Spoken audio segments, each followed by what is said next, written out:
I went through a lot of pain during my walk of shame by Nikel Dixon. Chapter 1. That Night at the Bar. It was summer in the 90s, and I can't remember the name of the bar in the Bronx, in the Parkchester area, but I remember how poppin' it was. Drug dealers with their expensive cars were all parked out front with the music blasting. I am the youngest sister, Kelly.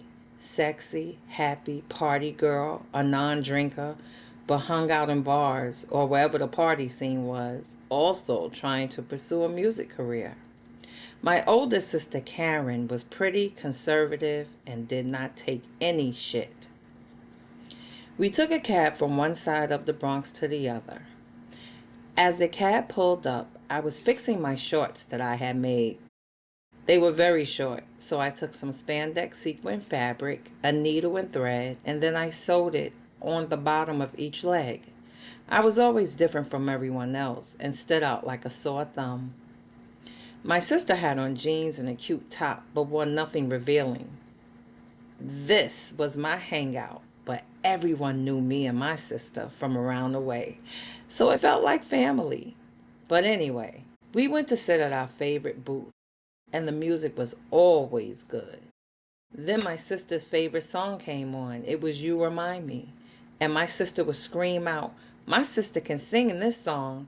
Go ahead, Kelly, sing it." I would laugh and smile and then start singing that song with feeling and from my soul because to see my sister happy, it would light up my existence. The people would listen and move their heads to the song while listening to me. My energy was happy, bubbly, and everyone's little sister. Additional seating and space were available at the back of the bar, so we eventually moved there to observe people dancing, acting silly, and those who had overindulged. I guess the reason I never drank was because the few times I did, I actually fell out, so drinking is not my thing at all. But the bars were where the music people hung out. This dark skinned guy was looking at my sister and walking over, so I got up and left so she can get her talk on. Once he got up, I came back and sat next to her. Her type were always really dark men, almost purple complected, but mine's was medium brown or my complexion. I never actually felt attraction to any other skin color, but I never really was out there dating a lot. I don't know why, but that is just how I was made. But I am a lover of all people and all skin colors. I walked into our bedroom and the phone rang, so I answered it. And it was the guy from the bar, Ty. So I handed her the phone and then laid in my bed on my stomach to watch television. My sister never used a lot of words when she talked. She always does more mm-hmm, mm-mm. Then she hung up the phone. When I asked her about him, she said that he was not for her, nor did she ever go out with him either. Nor did we see him again at any bar we hung out at. 4 years later, as the world churns and turns. Embarking on my music career I always had my friend Shane with me, who nicknamed herself Sexual Chocolate. Yep, and she fit the bill with that name to start with. She was a pretty dark complected girl. My name was Exotic with a Z. Yep, I looked every bit of that, but wasn't out there fucking and sucking at all.